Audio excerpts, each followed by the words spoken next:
All right, we're about to dive into an idea that's, well, pretty radical. It pushes back against pretty much everything we've been taught about modern love. And it's this: the case for marrying sooner, not later. You know, this is probably the biggest question in modern dating, right?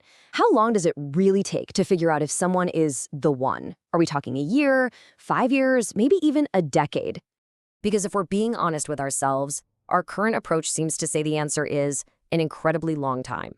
We've basically turned the search for a partner into this epic multi-year investigation. Yeah, that's what we're calling it, the modern dating marathon. It's not a sprint, it's this huge endurance event, an almost endless search for what we think of as perfect, innate compatibility. Just think about the path most of us feel we're supposed to follow. It's this super slow, methodical crawl. You might start with, say, 6 months of casual dating, then maybe another year and a half of being exclusive. And after that, it could be another 4 or 5 years of living together, to test drive the relationship before you finally decide. And you won't believe how detailed this testing gets. Deep down, there's this belief that you might need to have, say, 180 breakfasts together, just to really know if you have a sympathetic communication style. 180. Oh, and it doesn't just stop with breakfast. Maybe you need about 23 mini breaks to properly judge their packing habits or how they handle being on time. It's like we've created this massive, exhaustive checklist, and we're convinced that if we just gather enough data, we'll reach the right conclusion.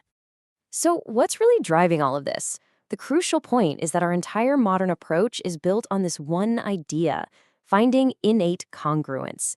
It's this very romantic but maybe flawed notion that love only works when you find your soulmate, a perfect match that was just out there waiting to be discovered. But here's a wild thought. What if this whole philosophy is kind of new? What if for most of human history, our ancestors had a completely different and way faster way of looking at all this? And that brings us to a fascinating counterpoint from the past. A time when choosing a partner for life was measured in a few meetings, not a few years. It was, by our standards, an incredibly quick process. I mean, just get your head around the speed of it. In ancient Sumeria, a single meeting was often all it took. In classical Athens, maybe 3. And in the Inca Empire, you might not even meet your spouse until the actual wedding day. It's just almost unthinkable from where we're standing today. So how on earth was that possible? Well, it's because their entire philosophy was flipped on its head. They didn't think success was about finding a perfect match. They believed it was about creating a strong partnership through pure willpower and dedication. So this really sets up the central conflict we're exploring: 2 fundamentally different philosophies of love. Is it about finding the perfect puzzle piece? Or is it about taking 2 different pieces and making them fit? Let's break it down. The modern view is all about words like find, congruence, soulmate, and test. The ancestral view, though, that's about form, willpower, partnership, and dedicate. See the shift? It's not a passive search, it's an active creation. And the absolute key to that ancestral view is commitment. But not how we think of it today, not as the finish line after a long race. In this view, commitment is the starting gun. It's the foundational desire to make it succeed, and it comes first. There is a quote from the source material that just sums this up so perfectly.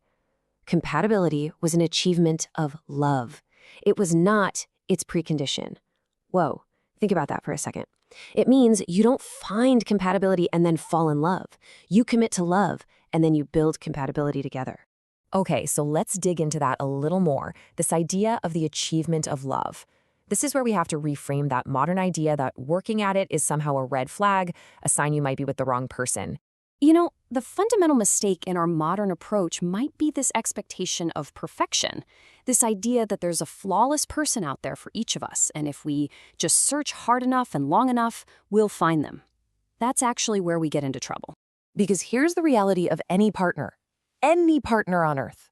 They are going to be slightly wrong for you. They won't always get you intuitively. They will have some tastes you find completely baffling.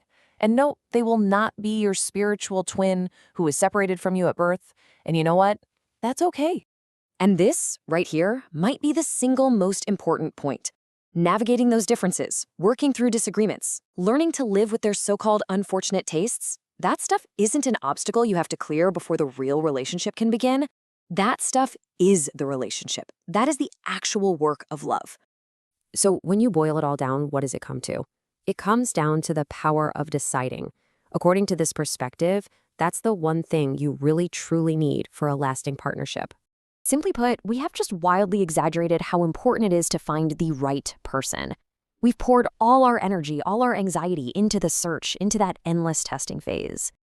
And while we've been doing that, we have completely underestimated the profound, game-changing power of simply wanting it to work. That shared will, that mutual decision to be a team, is way more powerful than any pre-existing cosmic alignment. Because once you really get that, the commitment itself is the foundation, everything else just becomes a manageable detail. Those disagreements over what to watch or how to load the dishwasher, they stop being fatal flaws and just become problems for the team to solve together. Which leaves us with one final and pretty provocative question. If the most important ingredient is just a shared desire to be married and build a life, is the idea of meeting someone, going on 3 dates, and then deciding to do it really so crazy after all? It's something to think about.